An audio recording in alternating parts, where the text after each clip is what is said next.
Think आप सभी लोग ठीक होंगे। और आप लोगों की एक स्पेशल डिमांड पर एक छोटी सी बात करना जरूरी हो गया था। कुछ लोगों ने मुझसे कहा कि सर सिग्मा बॉन्ड और पाई बॉन्ड हमें भूल गया है और एक बार हाइब्रिडाइजेशन को आइडेंटिफाई करना अगर फिर से बता देते तो ज्यादा बेटर होता। तो चलो बिल्कुल आसान भाषा में उसको 2 मिनट में उसको क्लियर कर लेते हैं। इसके बाद फिर आज थोड़ा सा ऑर्गेनिक कंपाउंड को क्लासीफाई कर लेते हैं। इसके बाद फिर आज की वीडियो को यही बंद कर देते हैं। अगले वीडियो से हम लोग कुछ और इंपॉर्टेंट फैक्ट्स के बारे में बात करेंगे। और ध्यान देना, ये जो आपका जनरल ऑर्गेनिक केमिस्ट्री चल रहा है, तो जनरल ऑर्गेनिक केमिस्ट्री के तुरंत बाद हम लोग बात करने वाले हैं हाइड्रोकार्बन्स के बारे में। तो हाइड्रोकार्बन्स के लिए आप लोग बिल्कुल भी प्रिपेयर रहिए, बुक उठाइए और बुक को कम से कम देख तो लीजिए कि आखिर आप लोगों को पढ़ना क्या क्या है। So let's start. सबसे पहले हम लोगों ने जनरल ऑर्गेनिक केमिस्ट्री के बारे में जो जो चीजें बात किया था, जिन जिन चीजों के बारे में बात किया था, उन्हीं चीजों की एक छोटी सी झलक क्या क्या थी कि हमने बात किया था आपके हाइब्रिडाइजेशन के बारे में, टेट्रावैलेंसी ऑफ कार्बन के बारे में कि कार्बन की टेट्रावैलेंसी कैसे होती है। अब हम लोग बात करने वाले हैं आपके हाइब्रिडाइजेशन के बारे में एक छोटे से कंसेप्ट के थ्रू। हमने आपको क्या बता दिया था कि जहां कभी भी सिंगल बॉन्ड वहां होगा सिग्मा, जहां डबल बॉन्ड वहां एक सिग्मा एक पाई, जहां मिला आपको ट्रिपल वहां एक सिग्मा और 2 हो जाएगा आपका पाई। नंबर 1, नंबर 2 और नंबर 3 जो कि इंपॉर्टेंट है भैया। हाँ भाई वही वाला इंपॉर्टेंट। तो अब यहां पर देखना कि मैंने आपको क्या कह दिया था कि अगर सपोज करो कि आपको क्या करना है कि only you can calculate the sigma bond in any compounds. किसी भी कंपाउंड में आप क्या करेंगे, कैलकुलेट सिग्मा बॉन्ड। पहला क्या करेंगे आप, calculate sigma bond. Sigma bond को आप कैलकुलेट कर लीजिए। सिग्मा बॉन्ड को कैलकुलेट करने का मतलब क्या है कि जैसे कि अगर सपोज करो कि कहीं पर भी कैलकुलेट किया 2 सिग्मा आया, 3 सिग्मा आया, 4 सिग्मा आया, 5 सिग्मा आया, 6 सिग्मा आया, 7 सिग्मा आया, बस 7 सिग्मा तक रहने तो आगे आप लोग पढ़ो ही नहीं। तो 2 सिग्मा का मतलब है sp, 3 सिग्मा का मतलब है sp2, 4 सिग्मा का मतलब है आपका sp3, 5 सिग्मा का मतलब है sp3d, 6 सिग्मा का मतलब है sp3d2 और 7 सिग्मा का मतलब है sp3d3। ठीक है, तो ये बात आप लोगों को क्लियर हो गई है। तो इस तरीके से आप लोग कहीं पे भी अगर देखना चाहें तो आप लोग सिग्मा पाई कैलकुलेट कर सकते हो। जैसे कि अगर सपोज करो कि हमने बात किया क्या कि CO2, तो CO2 में हमको बता दो कि हाइब्रिडेशन क्या है, तो आपका क्या करो C double bond O double bond O, पाई पाई को काट दो, बचा क्या, एक सिग्मा इधर एक सिग्मा इधर, यानी कि 2 सिग्मा। पक्का है कि sp हाइब्रिडेशन होगा। चलो अगला देख लो, H2O। H2O के साथ में क्या फंडा है भाई, ऑक्सीजन एक साइड में इधर H, इधर साइड में एक H, 2 लोन ऊपर 2 लोन नीचे, यानी कि 1 sigma 2 sigma 3 sigma 4 sigma, 4 sigma पड़े तो sp3 हाइब्रिडाइजेशन, टेंशन खत्म। उसी तरीके से अगर कह दिया जाए कि S6 के बारे में, तो S को सेंटर बनाओ, 1F 2F 3F 4F 5F 6F, total sigma कितने हैं, 6 सिग्मा। 6 सिग्मा बोले तो sp3d2। ठीक है, इस तरीके से आप लोग किसी का भी अगर सिग्मा पाई अगर कैलकुलेट करना चाहो तो बड़े आसानी से आपका सिग्मा पाई कैलकुलेट हो जाएगा। वो आपके लिए टेंशन की बात नहीं थी। टेंशन की बात जो थी वो थोड़ा सा कुछ इस तरीके से था, आपका सिग्मा पाई को कैलकुलेट कर लोगे तो आपका बड़े आसानी से जितने भी आपके कॉन्सेप्ट हैं वो बड़े आसानी से क्लियर होते चले जाएंगे। जैसे देखो जरा सा कि जैसे कि अगर आपका S का ओवरलैपिंग अगर S के साथ में हुआ तो वहां पर आपका सिग्मा था, S का ओवरलैपिंग अगर P के साथ में हुआ तो भी वहां पर सिग्मा था, अगर S की ओवरलैपिंग अगर D के साथ में हुआ तो भी वहां पर सिग्मा था। इसके बाद फिर P की ओवरलैपिंग P के साथ में हेड टू हेड हुई सिग्मा है, P की ओवरलैपिंग D के साथ में हेड टू हेड हुई सिग्मा है, और अगर D की ओवरलैपिंग D के साथ में हेड टू हेड हुई सिग्मा है। ठीक है, P की ओवरलैपिंग P के साथ में साइड टू साइड हुई पाई है, अगर P की ओवरलैपिंग अगर D के साथ में अगर साइड टू साइड हुई पाई है, और अगर D की ओवरलैपिंग अगर D के साथ में अगर साइड टू साइड हुई तो पाई है। ठीक, रिप्रेजेंटेशन बिल्कुल क्लियर है। सिंगल बॉन्ड तो सिग्मा, डबल बॉन्ड तो सिग्मा एंड पाई, अगर आपका ट्रिपल बॉन्ड तो एक सिग्मा और आपका 2 पाई। जब कभी भी आपको हाइब्रिडाइजेशन कैलकुलेट करना हो तो हाइब्रिडाइजेशन कैलकुलेट करने में सिग्मा को रख लो और पाई को निकल के बाहर कर दो, टेंशन खत्म। तो ये तो कुछ इंपॉर्टेंट कॉन्सेप्ट है जो आपका हाइब्रिडाइजेशन को रिप्रेजेंट करने के लिए था। तो हाइब्रिडाइजेशन के बारे में आप लोगों ने पहले से ही बहुत ज्यादा पढ़ा लिखा है, तो उसके बारे में ज्यादा कुछ डिटेल में जाने की जरूरत नहीं है।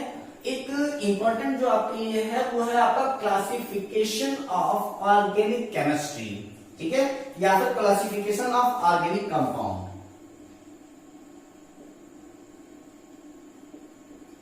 Classification of organic compound. और जब आप ऑर्गेनिक कंपाउंड का क्लासिफिकेशन करोगे बेटा तो जरा सा देखना कि वो क्या क्या हो सकता है। तो सबसे पहले जो आपके ऑर्गेनिक कंपाउंड थे वो 2 टाइप में डिवाइडेड हुए। एक तो उन्होंने कह दिया कि आपका एलिफैटिक,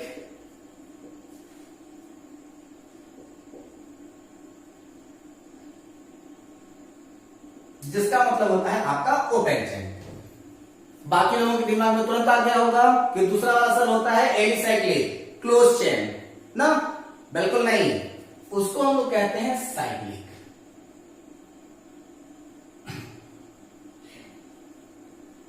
क्या बोलते हैं?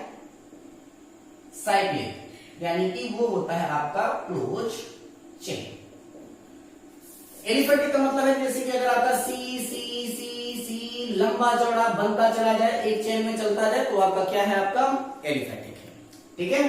तो अब वहां पर क्या होता है कि उसमें ओपन चेन होती है, लेकिन एलिसाइक्लिक जो होता है वो अपने आप को साइक्लाइज कर देता है। और उनके साइक्लाइज करने का मतलब है कि ये कुछ ऐसा भी हो सकता है, ये कुछ ऐसा भी हो सकता है, ये कुछ ऐसा भी हो सकता है, या फिर हो सकता है कि वो आपको कुछ ऐसा भी दिखाई दे जाए। तो वो सब के सब क्या है? आपके साइक्लिक हैं। और इनके साइक्लिक रिप्रेजेंटेशन को देखते हुए इनको डिवाइड किया गया 2 पार्ट में, जिनको हम लोगों ने कह दिया क्या? एक को हम लोगों ने कह दिया होमोसाइक्लिक और दूसरे वाले को हमने कह दिया हेट्रोसाइक्लिक। क्या क्या? तो एक है आपका होमोसाइक्लिक। होमोसाइक्लिक का मतलब है कि जिसमें सिर्फ और सिर्फ कार्बन घुसा हो, वो सारा आपका क्या है? होमोसाइक्लिक है। दूसरा वाला क्या है? आपका हेट्रोसाइक्लिक। हेट्रोसाइक्लिक का मतलब है कि कार्बन तो हो, लेकिन बीच वाले में कहीं पर डाका डालने के लिए कोई दूसरा कंपाउंड आ जाए। जैसे कि यहाँ पर आपका ऑक्सीजन आ गया, हो सकता है कि पिरियडिन बनाओ तो उसमें नाइट्रोजन आ जाए, ठीक है। तो जब कभी भी ऑर्गेनिक कंपाउंड में कोई अदर एलिमेंट अगर घुस जा रहा हो तो वो आपका हेट्रोसाइक्लिक बनाता है, और अगर सेम कार्बन ही हो तो वो आपका होमोसाइक्लिक बनाता है। चलो, इतनी बातें तो क्लियर हो गई कि यानी कि आपका जो साइक्लिक कंपाउंड है उसको 2 टाइप में डिफाइन किया, एक को हमने होमोसाइक्लिक और दूसरे को हमने हेट्रोसाइक्लिक बता दिया। अब यहाँ पर जो आपका होमोसाइक्लिक है उसे डिफाइन कर दो 2 पार्ट में। कौन कौन सा है भाई? तो एक को हम लोग कहते हैं एलिसाइक्लिक। अब बात आती है वही आपकी वाली एली साइक्लिक, और दूसरा वाला होता है आपका एरोमेटिक, ठीक है। तो एलिसाइक्लिक का मतलब होता है कि जैसे कि अगर यहां पर कोई भी है, तो जैसे कि ये क्या है? आपका एलिसाइक्लिक है, कोई पाई बॉन्ड नहीं, इसमें किसी भी पाई बॉन्ड का डिलोकलाइजेशन नहीं, तो वो आपका क्या है? डायरेक्टली एसाइक्लिक है। और अगर उसी जगह पर अगर हमने थोड़ा सा कुछ इस तरीके से बना दिया तो ये क्या हो जाएगा? आपका एरोमेटिक हो जाएगा। ये आपका एलिसाइक्लिक और वो आपका क्या हो जाएगा? आपका एरोमेटिक हो जाएगा। बात यही बनकर है नहीं यार, थोड़ा सा और देख लेते हैं। चलो, एरोमेटिक जो है वो, इस एरोमेटिक को डिवाइड किया गया 2 पार्ट में। कौन कौन से थे वो दोनों? एक को हम लोग कहते हैं बेंजोनाइट और दूसरे को हम लोग कहते हैं नॉन बेंजोनाइट। व्हाट इज बेंजोनाइट और व्हाट इज नॉन बेंजोनाइट? तो जो आपके बेंजीन के ऊपर अटैच होकर के जो आपका एरोमेटिक कंपाउंड बन रहा होगा वो आपका बेंजोनाइट होगा, और जो आपका एरोमेटिक होगा लेकिन बेंजीन के साथ में नहीं बन रहा होगा वह आपका नॉन बेंजोनाइट होगा। तो एक बार फिर से क्लासिफिकेशन देख लेते हैं। तो क्लासिफिकेशन कर दिया, सबसे पहले हमने आपका एलिफैटिक बताया यानी कि ओपन चेन के बारे में, और दूसरा और बता दिया मैंने आपको साइक्लिक। लोगों को लग रहा था कि डायरेक्टली हम लोग एलिसाइक्लिक की बात कर लेंगे, लेकिन यहाँ पर बात आ जाती है आपके साइक्लिक की। साइक्लिक को डिफाइन किया गया दो पार्ट, आपका होमोसाइक्लिक एंड हेटेरोसाइक्लिक। होमोसाइक्लिक का मतलब कि इसमें सिर्फ कार्बन अटैच रहे, हेटेरोसाइक्लिक का मतलब कि इसमें कोई और घुस जाए। इसके बाद फिर जो आपका होमोसाइक्लिक है वो दो पार्ट में डिवाइड किया गया, जिसको हम लोग एलिसाइक्लिक और एरोमेटिक कहते हैं। और इसके बाद फिर एरोमेटिक को डिवाइड किया गया दो पार्ट में, जिसको हम लोग बेंजोनॉइड और आपका नॉन बेंजोनॉइड के नाम से हम लोग उसको जानते हैं। ठीक है, ये तो आपकी क्लियरेंस हो गई कि आखिर किस तरीके से क्लासिफिकेशन हुआ। लेकिन आपके पूरे चैप्टर्स में ये जितना भी तुम कलाम है ना, ये सिर्फ आपके इंट्रोडक्शन के लिए है, यानी कि क्लासिफिकेशन के लिए है। यहां से आपसे क्वेश्चन पूछा नहीं जाएगा। पूछा कहां से जाता है, तो आपका सारा क्वेश्चन पूछा जाता है आपके एलिफेटिक से, और दूसरा क्वेश्चन होता है आपके एलिसाइक्लिक से। तो फिर नेक्स्ट वीडियो से हम लोग इन्हीं दो टर्म्स के ऊपर हम लोग बात करना स्टार्ट करेंगे, यानी कि आपके एलिफेटिक के ऊपर, आपके एलिसाइक्लिक के ऊपर। तो इन दोनों टर्म्स को सही तरीके से अपने बुक से आप लोग पढ़ लेंगे, और नेक्स्ट वीडियो से हम लोग इनको डिफाइन करना स्टार्ट करेंगे, यानी कि अब शुरू होती है आपकी ऑर्गेनिक केमिस्ट्री। 2 दिनों के इंट्रोडक्शन के बाद अब हम लोग एंटर करने जा रहे हैं आपके ओरिजिनल ऑर्गेनिक केमिस्ट्री में, जिसको सबसे ज्यादा समझने की जरूरत होगी। तो समझने के लिए बिल्कुल तैयार रहे, अपनी पूरी की पूरी बुक को स्टडी कर डालें, खासकर आपके एलिफेटिक एंड एलिसाइक्लिक के बारे में, जिनके बारे में हम लोग को डिटेल में स्टडी करनी है। तो फिर be ready for that. Take care, all the best, जय हिंद।